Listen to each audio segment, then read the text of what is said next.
विष्णु दत्त की कथा। जम्बू द्वीप के भरत क्षेत्र में विशाल जनसमूह से घिरा हुआ अवंती नाम का श्रेष्ठ देश था। इस देश में उज्जैनी नाम की एक नगरी थी जिसमें पुण्यात्मा जन निवास करते थे और जो जिन मंदिर, कूप, प्रासाद और बाजारों से सुशोभित थी।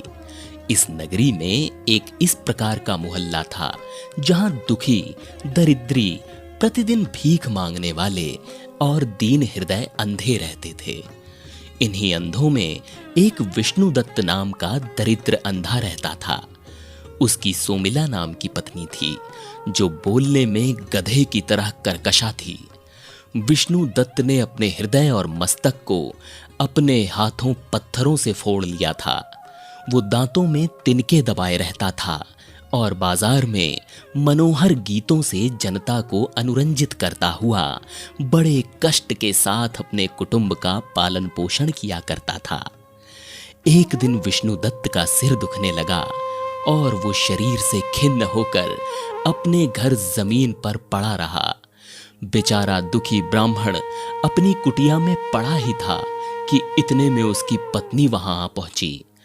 उसने इस ब्राह्मण को एक लात मारी और कहने लगी, अरे ओ निर्दयी, निर्लज्ज, अपना पेट भरने वाले, तुम मेरे बच्चे के लिए अब तक भोजन क्यों नहीं लाए? जाओ, कष्ट की चिंता ना करके जल्दी ही भोजन लाओ।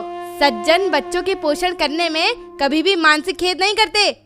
जब विष्णु दत्त ने राक्षसी वाणी की तरह अपनी पत्नी के कटु वचन सुने तो उसने अपनी कठोर हृदय पत्नी से कहा,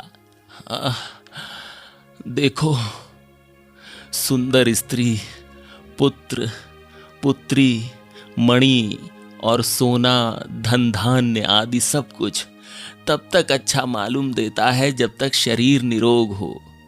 इस समय मेरे सिर में दर्द है और उसके कारण मेरा मन व्याकुल हो रहा है। इसलिए प्रिय, इस समय तो मैं एक कदम भी नहीं चल सकता।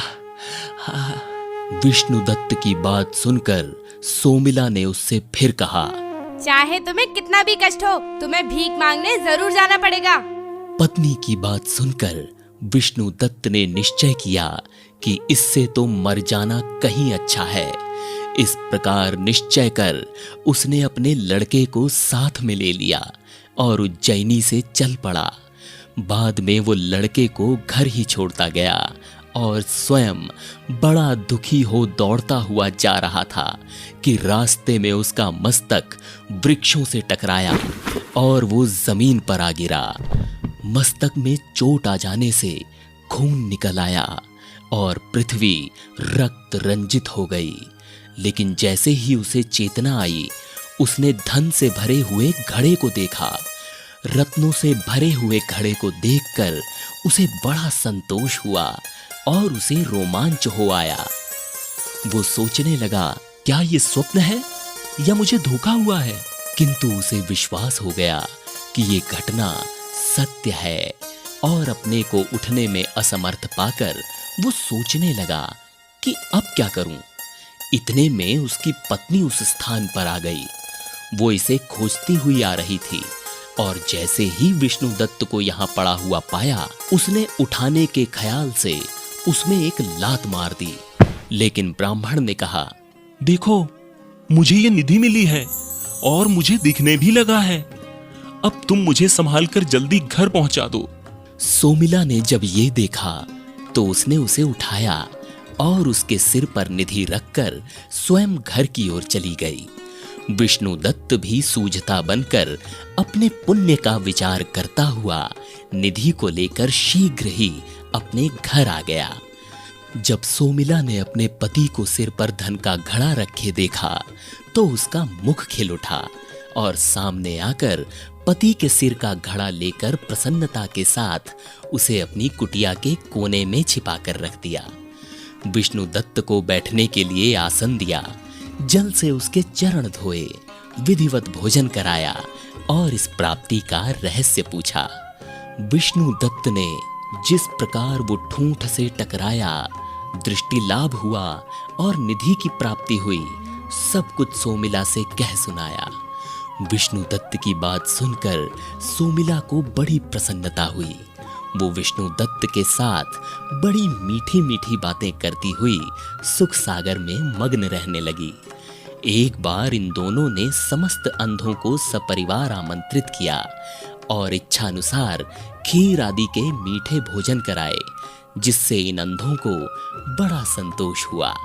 इसके पश्चात जब मोहल्ले की अन्य स्त्रियों ने उन दोनों दंपतियों को वस्त्राभरण से भूषित, फूल लगाए और पान चबाए हुए तथा गाय भैंसों से संपन्न देखा, तो उनके मन में बड़ा विस्मय हुआ। उनका मन निरंतर इन दोनों की पुण्य कथाओं में आसक्त रहने लगा। एक दिन धन की तृष्णा से आतुर होकर ये स्त्रियां अपने बच्चों के साथ सोमिला के यहाँ आई, जिनकी बोली से आकाश और भूतल परिपूर्ण हो उठा। सोमिला ने उन्हें आसन देकर बिठाया और उनका उचित आदर सत्कार किया। फिर सब की सब स्त्रियां संभ्रम के साथ मीठी वाणी में एक साथ उससे कहने लगीं, सखी बताओ तो तुम्हारे पति ने ये उत्तम धन कहाँ से पाया और इन्हें दृष्टि लाभ कैसे हुआ? सखी ये तुम ठीक ठीक बताओ और जल्दी बताओ। हाँ हाँ बताओ ना कि उन्हें दृष्टि लाभ और इतना धन कहाँ से मिला? बताओ ना सखी। उनकी बात सुनकर सोमिला मुस्कुरा दी और मन में बड़ी प्रसन्न हुई। उस कौतुकपूर्ण प्रत्यक्ष सत्य को वो इस प्रकार सुनाने लगी। मैंने पहले अपने पति का खूब कड़े शब्दों में तिरस्कार किया, फिर यद्यपि वे चल फिर नहीं सकते थे, लेकिन मेरी बात सुनकर घर से निकल पड़े। वे दौड़ते हुए जा रहे थे कि इतने में वृक्ष के ठूंठ से उनका सिर टकरा गया। खून निकल आया। खून निकलने के साथ ही उन्हें दृष्टि और धन का लाभ हो गया। सोमिला की बात सुनकर सभी स्त्रियां मन में बहुत खुश हुईं और वे सब ये सोचकर कि अब तो धन मिल ही गया, अपने अपने घर चली गईं। सभी स्त्रियां अपने अपने पति के पास पहुंची और उन्हें विष्णुदत्त का वृत्तांत सुनाने लगीं। अपनी अपनी पत्नियों की बात सुनकर बेचारे अंधों के मन को बड़ा आघात लगा। वे धन और दृष्टि के लालच में जल्दी जल्दी दौड़ने लगे। इस तरह दुखी होकर कुछ कुओं में गिरे, कुछ तालाब में गिरे, कुछ नदियों में गिरे, कुछ वापिकाओं में गिरे और कुछ छोटी तलैयों में।